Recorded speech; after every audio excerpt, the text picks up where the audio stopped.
Hey everyone, Georgie here with Ukraine Matters. I've got myself some info on how the preparation for the Ukrainian offensive is going, and it's going good. I'm going to talk about it more right after this map update. So, in the north here, we have basically tactical movement around Kupiansk. I still get notifications that there is some fighting happening. Russians are trying to attack, but I would say it's literally just a common contact line fighting, like on tactical level, like they're trying to feel if the enemy is weaker or stronger or so on.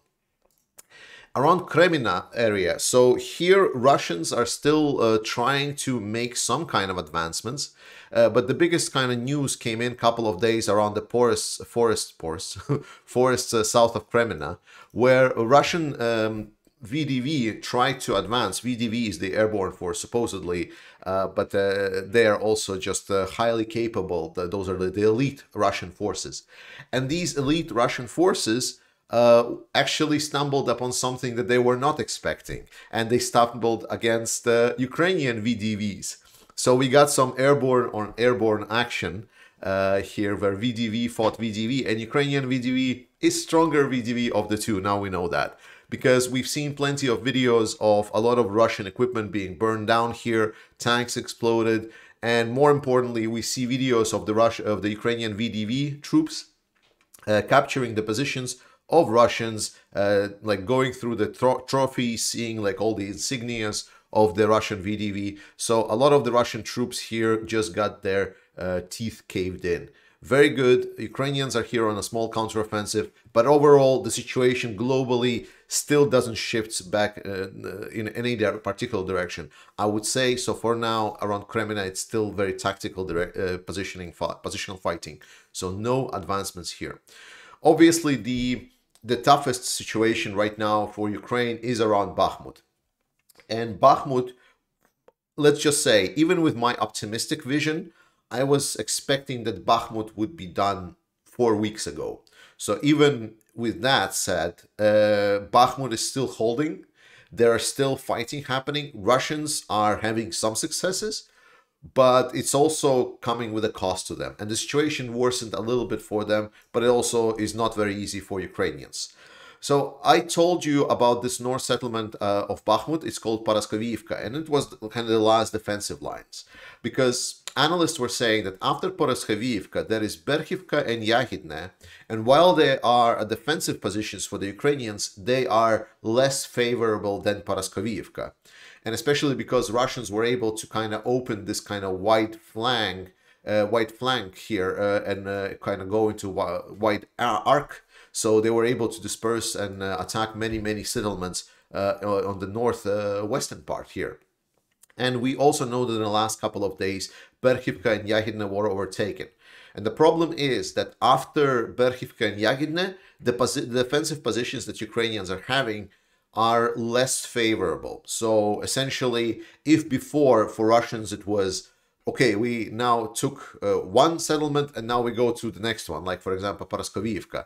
And it's a lot more tougher to take than the previous one. And then a lot more tougher to take after that one, and so on and so on. So now, after Berkhivka and Yahidne, unfortunately, the positions that are after that are not as easily defendable. So that just makes work for Ukrainians a lot harder.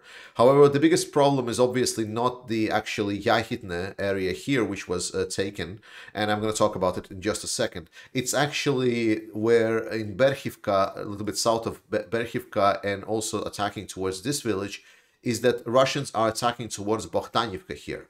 And this would allow, essentially, if they are successful, this would allow Russians to exit towards Chasiv Yar and essentially make this wide encirclement arc. That's their plan. This is what they want. This is what Ukrainian soldiers and command knows. So that's the plan. And so far, unfortunately, Ukrainians are not having enough capabilities and forces in the area to stop the Russians. They're throwing a lot of stuff to this.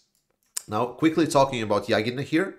One of the loudest things that happened was that Ukrainians have blew up a dam on this water storage area, and so now this area here is now flooded. So this flood prevents a lot of fast reinforcements to the Russians, and also kind of a little bit complicates their movement. But overall, it still does not neglect the previous one that I was talking about, the large arc encirclement. But it does make things a little bit problematic for the Russians. But this prevents Russians going into the north part of Bakhmut, which Russians, I'm not sure they even wanted.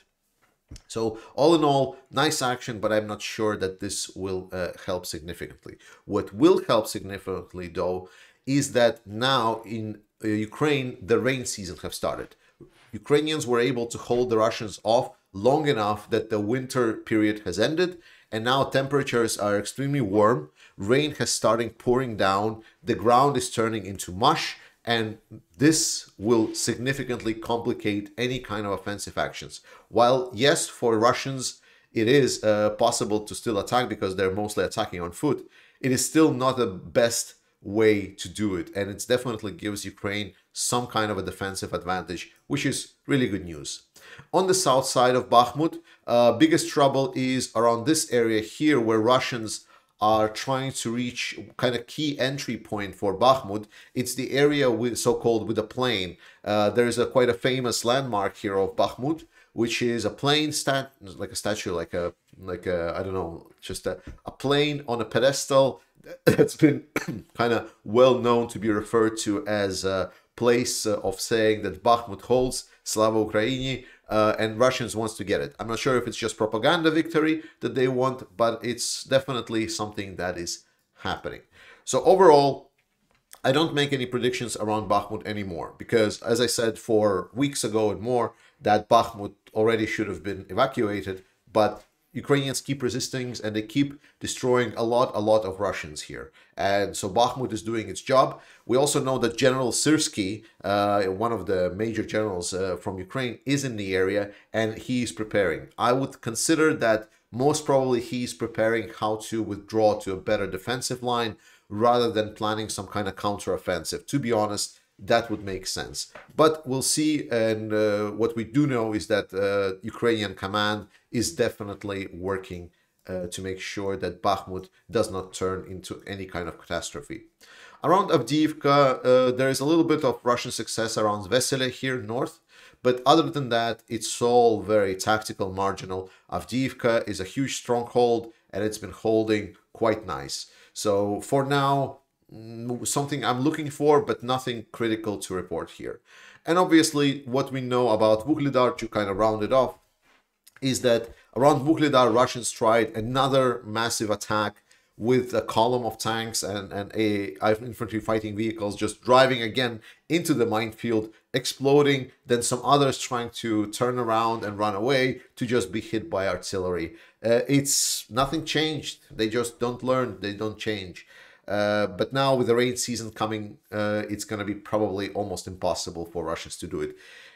Russians are dumb. Their command is dumb. They're trying dumb tactics. The only way that they're winning is just because there's so many of them and they just don't care how many of them are dying.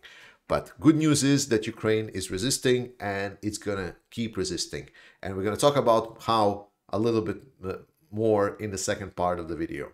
To start off the second part, I will ask you kindly to please hit right now the like button, subscribe to this channel if you haven't, and share a link to this video in your own social networks. It really helps so we get the information out there and more people see this video. I want to start with something that I just need to repeat from time to time, and that is that I am not Ukrainian. I do not live in Ukraine. My wife is Ukrainian, but we live in Denmark. We live in a nice, cozy European country. We are so far away from conflict. The problem is that I just made a very nice community post and I felt so much love from all of you guys, and I just wanted you to know that it's mutual. Thank you so much for that support. It means a lot to me. But with that said, some people were saying that it's really amazing what my country is doing. Ukraine is not my country. It is country of Ukrainians. They are the heroes, not me. I'm a guy on YouTube. Please don't confuse it, and I would really love my community to keep reminding people about this, that they would know that while I support Ukraine, I am not Ukrainian, I am in no danger at all, and everything is gonna be great. Recently, I participated in a fundraiser on the channel The Enforcer, and some people asked questions in the chat, but unfortunately, we just didn't have the time to address a lot of those questions. So I wanna take my time and answer them right now here. First question was why Russian people are the way they are. It's a very, very broad topic. I would definitely recommend you watching the channel of Vlad Vexler, which explains quite a lot about the psychology of Russians and so on. But the point is that, as what I'm saying essentially, is that Russians saw the opportunity and the ability to find kind of glory, because the 90s was very hard for a lot of Russians, and Putin said essentially, I can bring you back to glory, and essentially Russians made a deal with the devil. And whenever people discuss the situation in Ukraine, they often go to something like 2008, when there was like a Georgia crisis, or 2007, when Putin gave this Munich speech and so on. But actually, Russians have been like this for a while now. They have the imperialistic note in them, and as much as some people want to deny it, to be honest, it's just a matter of time that you talk long enough with majority of Russians to find out that they still want to have some kind of representation of empire, and they view Russians as some kind of a, how do you say, like a nation that should be guiding other nations in the area because they are, you know, I don't know, big, smart, whatnot. The fact is that Russians are having this kind of a attitude towards the countries around them for a while now. And while there are some in the country, that people that are opposing this and people that are not following like this, the people that understand it, it's a significant minority. And it's a whole topic to discuss. Write me if you want a video on that. Otherwise, just watch my content on Russian opposition. Second questions, how many dead soldiers there are on both sides? Ukrainian calculations have been quite accurate. People say, oh, why do you trust calculations from the Ukrainian side? Well, because whenever the third party start counting the dead on the Russian side, at some point, both of them, not both of them, but all of them kind of start confirming the Ukrainian numbers and say that Ukrainian methodology is actually quite accurate. So that's why we know approximately what's the situation with the Russian forces. Despite some people saying, some sources saying, neutral ones saying that Ukrainians are actually quite conservative in their estimates for the Russian casualties. But overall, we can say that it's about 1:4, 1:5 ratio of Ukrainians to Russians. So if we say that's right now, that's 140,000 dead Russians. So that means that there's going to be like over 30,000 dead Ukrainians. Unfortunately, this war is terrible, costs a lot, but it's completely unsustainable for Russians because with the new tactics of meat waves, they're getting really unfavorable ratios. And if we take something like Vuhledar situation, then it's just basically one-sided defeat after defeat after defeat. Finally, let's talk about the preparations for the Ukrainian offensive that is going to happen at the end of spring. At least that's what everyone is expecting. So my question was always, because I'm, you know, guys, I'm the same as you. Like sometimes I'm worried about how things are happening on the front lines. Sometimes I'm worried whether or not Ukraine will be able to have enough forces and if the Western allies are supplying enough stuff to Ukraine. But then I try to find the information about it, you know, listen from the experts, like what they're saying. So what's their real picture around here? And in this case, the same happened. So I wanted to know if Ukraine is going to go on the offensive, about what's the scale of this, and does Ukraine have the forces? So answering the question number one, what's the scale? Well, talking about the major, like General Staff, Zaluzhny himself, and what is expected this year, essentially the plan for this year is to retake Mariupol. So if we look at that, then, and important part here, yearly plan.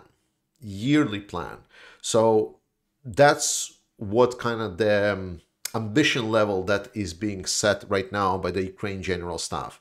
So they're gathering enough forces for an operation to break through Russian defense lines and get to the city, the key city of Mariupol, and cut the defenses in half. And obviously that would mean essentially the start of siege of Crimea, because once Mariupol is captured and Berdyansk is captured, Ukrainians will have the ability to strike the Kerch Bridge by long-range missile systems or planes, and that will be amazing, because in that case, Crimea is going to be cut off from supplies. The only supplies that will be possible is by shipments, and it's not efficient to say the least.